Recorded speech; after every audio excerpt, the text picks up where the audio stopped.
Okay. And then you start your walk. See how he wants to start pulling? So you make sure you want to reinforce that slow walking right at first. And so what I always do is I do these little left-hand circles all the way around. At the end of it, sit. Okay. Walk about 10 feet. Make sure that he's right next to you. Left-hand circle. Sit. I'm just there to help him the very moment that I say the SIT command, because he has a tendency out here on the street to freeze up, and I don't want to have this pattern where you say it and then he ignores you and then you push him down. I don't want that to happen. I want him to hear it and end up there, and that's the only way you'll have him doing it the first time you tell him later on. Sit. So see how I'm doing it? And really, I'm barely applying any pressure, pulling up, and I'm barely touching his rump, so he's almost there. So I'm gonna come that way so you can go to that side. Okay, so these are these little left-hand circles I do every day that I take him out. I start the walk like this to get him in the right headspace. Make sure that he stays next to you. Sit. Good.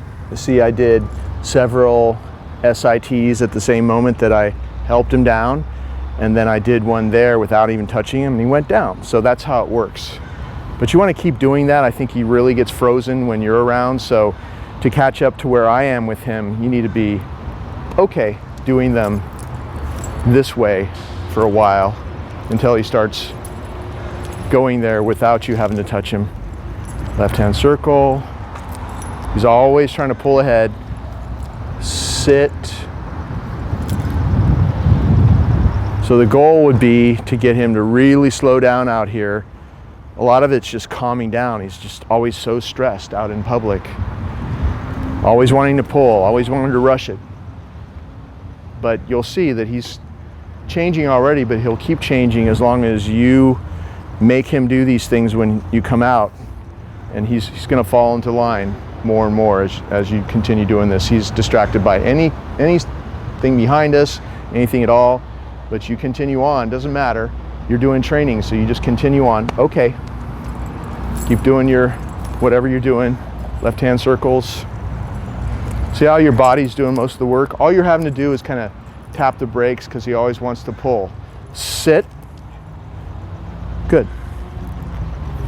And then after maybe 6 or 8 of those, I'm just going to give him a break and release him to be free. Go. And if you start your walk out like that, then he's going to be a lot calmer when he sees dogs on a leash or any other distractions he might be interested in. You'll have more of this.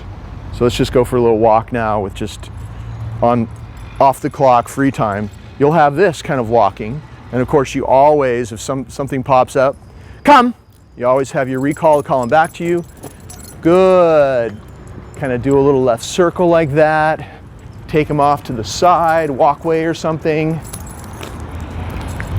And we'll be doing this in a couple of other videos as well, since this is the main issue. Go.